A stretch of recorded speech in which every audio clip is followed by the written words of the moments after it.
అమ్మో! అబ్బాయికి అక్కోచెల్లో ఉందా? బాబోయ్! వద్దు నాకు ఆ అబ్బాయి, నేను పెళ్లి చేసుకోను ఆ అబ్బాయిని అని ఈ మధ్య అమ్మాయిలు అనుకోవడం వింటూనే ఉన్నాం కదా! అక్కడ అమ్మాయికి అబ్బాయి చెల్లితోనో, అక్కతోనో పడకపోవడం పక్కన పెడితే, అత్త కోడల్ని, కూతుర్ని డిఫరెంట్‌గా చూస్తది. కంపారిజన్స్ చాలా ఉంటాయి అన్నది ఈ మధ్య పెద్ద ఇష్యూగా మాట్లాడుకుంటున్నారు కదా! మరి కోడలు ప్రెగ్నెంట్ ఉన్నప్పుడు వీలైనంత పని చేసుకో అమ్మాయి, మా అప్పుడు మేము అన్నీ చేసాము. బిందెలెత్తే వాళ్ళము, కసు కొట్టే వాళ్ళము, పిల్లల్ని ఎత్తుకునే వాళ్ళము, ఇంట్లో వాళ్ళకన్నీ టైంకి చేసే పెట్టే వాళ్ళము. కొన్నిసార్లు పచ్చడి టేస్ట్ ఉంటుంది రోకల్లో చేస్తే అని మేము రోకల్లో కూడా పచ్చడి తిప్పేవాళ్ళము. అవన్నీ చేస్తేనే కదా డెలివరీ ట్రబుల్ అవ్వదు, ఈజీగా అవుతుంది డెలివరీ. చిన్న చిన్న వాటికి డాక్టర్ దగ్గరికి వెళ్ళడం మానేసే అమ్మాయి. ఇవన్నీ మేము ఎన్నో చూసినాం అసలు. ఈ నొప్పులు చాలా కామన్. ఓహ్! ఇంతేనా?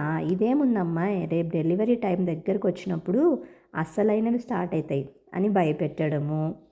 ఊరికే కూర్చుని ఉంటే కడుపులో పిల్లలు లేజీ ఉంటారమ్మాయి. ఎంతసేపు నీ రూమ్లోనే కూర్చోకుండగా బయటకు వచ్చి పని చేసుకోవచ్చు కదా! ఇలా మాట్లాడతారు కొంతమంది అత్తలు. అవునా? అత్తలేని కోడలు ఉత్తమురాలు అని ఊరికే అనలేదుగా ఇలాంటివి చూసినప్పుడే అని అంటారు.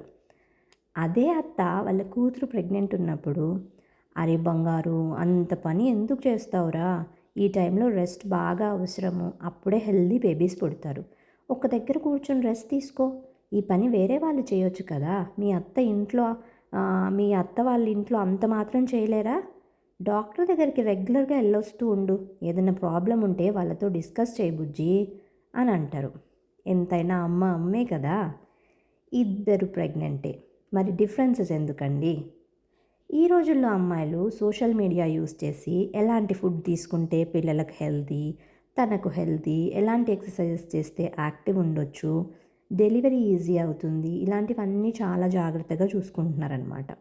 అండ్ రెగ్యులర్ హెల్త్ చెకప్స్ కూడా ఉంటున్నాయి. సో ఏమన్నా క్వశ్చన్స్ ఉన్నా కూడా క్లియర్ అయిపోతున్నాయి అక్కడ. అలా అని మీరు చెప్పకూడదు మీ కోడలికని కాదు. కాకపోతే మీరు అదే మాట మీ కూతురుతో చెప్పగలరా అన్నది ఒక్కసారి ఆలోచించుకోండి. అప్పుడు మీరు ఆ మాట అనొచ్చనమాట. అత్తలు ఈ టైంలో వాళ్ళకు కావాల్సింది మీ నుంచి ఎమోషనల్ సపోర్ట్. కుదిరితే వాళ్ళకు కొంచెం ఇంట్లో పనిలో హెల్ప్ చేయండి. ఏదైనా నోటికి తినాలనిపించింది అనుకోండి, చేసి పెడతానమ్మాయి అని మీకు కుదిరితేనే చేయండి. ఆల్రెడీ ఒక ఫస్ట్ బేబీ ఉంటే వాళ్ళని చూసుకోవడంలో హెల్ప్ చేయండి. మీ కోడలు మీతో సరిగ్గా ఉండకపోయినా, ఒకవేళ మీరు ఇలా వయసులో పెద్దవాళ్ళు కాబట్టి కొంచెం సర్దుకుపోతే అమ్మాయి కూడా ఆలోచిస్తుంది కదా. మీ కోడలు డెలివరీ అయ్యాక ఎలాగో వాళ్ళ అమ్మ వాళ్ళ ఇంటికి వెళ్తుంది కొన్ని రోజులు, కానీ అంతకుముందు మాత్రం మీతోనే ఉంటుంది కదండి. ఎక్కువ ఏం చేయనవసరం లేదు. జస్ట్ మీరు మీ అమ్మాయితో కంపేర్ చేయకుండా మీ కోడలు ప్రెగ్నెన్సీని తన బాడీకి ఏది మంచిది అనిపిస్తే అది చేయనివ్వండి, అంతే.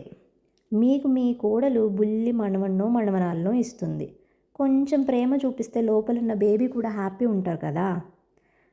ఎంత చేసినా అసలు అత్తనే అవుతాను కదా, అమ్మనైతే కాలేను కదా అని అంటారా? మీరు ఇలాంటి టైంలో ఆ అమ్మాయిని జాగ్రత్తగా చూసుకుంటే మీ కోడలు కూడా ఆలోచిస్తుంది కదా, అరే మా అత్త పాపం పాస్ట్లో జరిగినవన్నీ పక్కన పెట్టి నా కోసం చేస్తుంది అని. మరి మనం వేరే వాళ్ళలో మార్పుని ఎక్స్పెక్ట్ చేయాలంటే మనం కూడా మారాలి కదండి. ఇంకా కోడళ్ళు కూతుళ్ళు ఇది మీకు, మీ హెల్త్ మీకు ఇంపార్టెంట్. మన డెలివరీ టైంలో కష్టాలు, ప్రెగ్నెన్సీ కష్టాలు మనకే తెలుస్తాయి కదా. మనకి ఎలా నొప్పి ఉందన్నది వేరే వాళ్ళతో చెప్పగలం, కానీ అది మటుకు మనమే కదా బేర్ చేయాలి. సో మనం హెల్తీగా తిని ఫిజికల్ ఎక్సర్సైజ్ చేస్తూ మన చుట్టూ ఉండే వాళ్ళతో పాజిటివ్ రిలేషన్షిప్ మెయింటైన్ చేస్తే ఈ ప్రెగ్నెన్సీ జర్నీ అన్నది హ్యాపీగా అయిపోతుందండి. నెగిటివ్ అన్నీ పాస్ట్లో జరిగినవి అవన్నీ ఆలోచిస్తుంటే ఏమొస్తుంది మనకు, మన బుర్ర పాడవడం తప్ప. సో కూల్గా ఉందాం, ఓకేనా? కూల్గా ఉండండి. ఇంకా ఈ వీడియోలో ఒక హెల్తీ రెసిపీ ఎలా చేసుకోవచ్చో చూపిస్తున్నాను. ఇది అమెరికాలో గోంగూర ఎలా దొరుకుతుందో ఒక ప్యాకెట్లో, దాంట్లో ఒక బీరకాయ తొక్కు వేసి కుక్ చేస్తే ఎక్కువ ఫైబర్ ఎలా వస్తుంది మన బాడీకి అన్నది చూపిస్తున్నాను. చాలామంది బీరకాయ తొక్కుని పడేస్తారు కదా, అలా పడేయకుండా ఇలా చేసుకోండి. ఇది పుల్లగా కమ్మగా ఉంటుంది అన్నమాట ఈ పచ్చడి. ఒక్కసారి చేసుకుంటే ఒక వారం దాకా ఉంటుంది. నేనైతే మిక్సీలో గ్రైండ్ చేసేటప్పుడు టేస్ట్ కోసం కొంచెం తిన్నా, పోపు వేసేలోపు ఇంకొంచెం తింటూనే ఉన్నానన్నమాట. గ్రైండ్ చేసేటప్పుడు కొంచెం పల్లీలు వేసుకోండి.